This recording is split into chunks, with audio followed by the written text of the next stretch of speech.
Ayan mga ka-vlog, nandito na tayo sa butas na tinatawag nila. So, let's go. Ayan, hey. Nandito na po tayo sa tinatawag nilang butas. Dito tayo titibog. Ayan, merong mga kakanin. Ito po yung mababungaran natin dito sa they called butas. Let's go. May ano si kuya, may mani. Ako, favorite ko yan. Oo, mas lalo na't bagong ano. Pagka tawag nila ang butas, puro ano pala, like street food. Sila ate.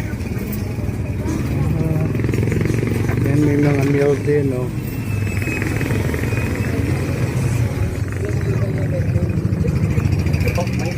Ayan. Oh, may mga prutas po. Kompleto pala dito. Ayan, oh.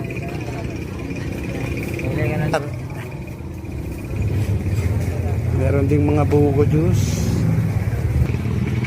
Eh ate naman ay siomai.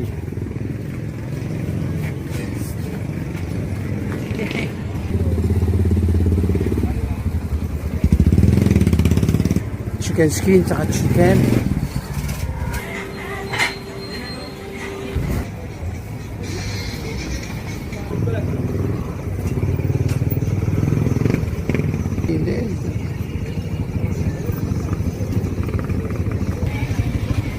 Yan si kuya, may sweet corn. Oh. Tingnan ko nga yung scramble mo kuya. Oh, yes. Ayan, masarap din yung scramble ni kuya. Tapos si kuya, ano pangalan mo kuya? Fish ba yun? Ano yan? Star margarine. Ayan. Oh, pampatangkad yun, di ba? Ayan mga ka-vlog, oh. Eto, 20 pesos lang kay Kuya Romel, oh. Ano tayong sweet corn ni Kuya Romel. Ito, oh. Ayan. Ganda-ganda, oh. Ang gandang ulay, oh. Tingnan nyo, oh.